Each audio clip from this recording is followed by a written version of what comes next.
Buenas tardes compañeros, hoy les presentaremos este podcast sobre restauración de edificios patrimoniales. El grupo está compuesto por Camilo González, Araceli González, Díaz Sepúlveda, Benjamín Salazar, Nicolás Cabalín, Matías Bustos y quien les habla, Felipe Cid. Los edificios patrimoniales suelen ser antiguos, con miles o cientos de años, los cuales tienen una historia y le dan cultura a la zona donde están.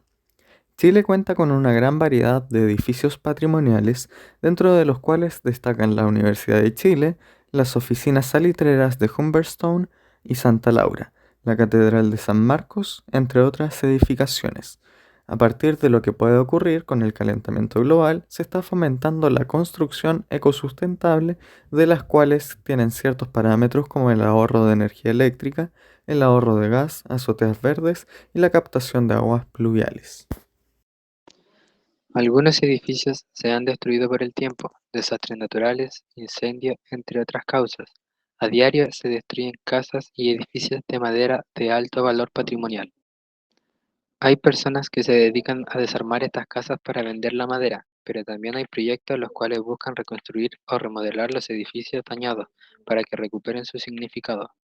La idea de la reconstrucción no es nueva, tiene su origen en la cultura occidental del siglo XIX, cuando se cobró mayor conciencia de la importancia de la historia y surgió la noción del monumento histórico.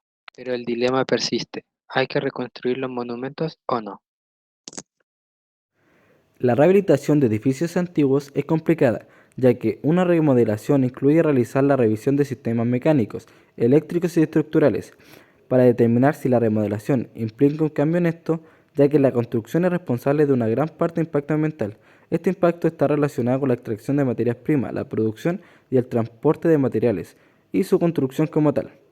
El dilema de actualizar con usos alternativos que sean compatibles con la demanda de la sociedad actual y con los propios edificios conlleva intervenir en los mismos, siendo de todo necesario un proyecto técnico riguroso de rehabilitación y restauración que permita la revitalización de estos con garantía, aplicando las metodologías más adecuadas para su restauración. En un comienzo la arquitectura era de tipo indígena y posteriormente de tipo colonial, y la protección al patrimonio cultural se expresa únicamente en la inspiración indígena. No fue hasta el siglo XX, con las reformas constitucionales, que marcaron las construcciones y con ello se generaron nuevas legislaciones sobre la conservación de monumentos históricos y artísticos, que se amplía también a la protección cultural de las obras. Entre 1910 y 1960 no solo eran protegidas las obras indígenas, sino también los bienes de la época virreinal y republicana. Ya a finales del siglo XX se comenzó a adoptar la concepción más firme del patrimonio cultural. Antes, los edificios patrimoniales eran menos valorados que ahora. Esto se da a partir de ciertos requisitos que se necesitan para poder restaurar dichas edificaciones, como mantener parte estructural de ello y mantener una línea parecida al del inmueble afectado. Antes, simplemente se trataban de mantener y no le veían un valor cultural a estas obras. La sociedad últimamente en Chile está pasando por varios cambios desde que hubo el estallido social en octubre de 2019.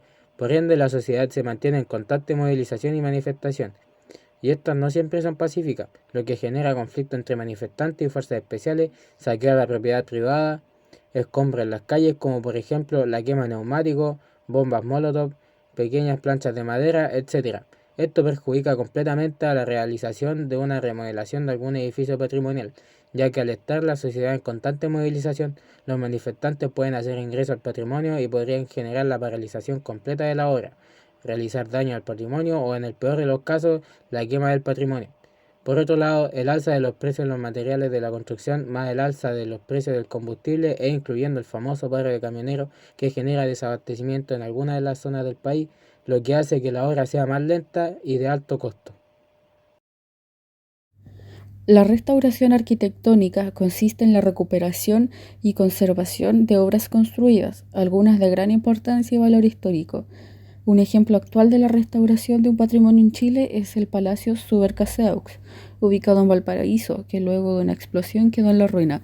Ahora será restaurado para ser el archivo regional de esta ciudad. Las arquitectas ganadoras del proyecto fueron Cecilia Puga y Paula Velasco, que plantean un diseño que defiende y protege el perfil urbano, enseñándonos sobre cómo vincular lo nuevo con lo viejo. Además, explican que la presión por densificar los sitios históricos ha significado generalmente un proceso de reducción de la dimensión de protección patrimonial a un proceso de vaciado de densidad y sentido, el fachadismo, y se plantea que la mantención en la restauración de un patrimonio es primordial, pero que en esta obra es imposible, ya que por los tremendos grados de deterioro y abandono es sumamente frágil. Para concluir, creemos que es una gran oportunidad para las personas de aprender sobre cultura, historia y entre otras cosas. También es importante destacar que el mantenimiento de estas estructuras no es algo muy sencillo de realizar, puesto que se tiene que mantener fachadas y estructuras de la obra.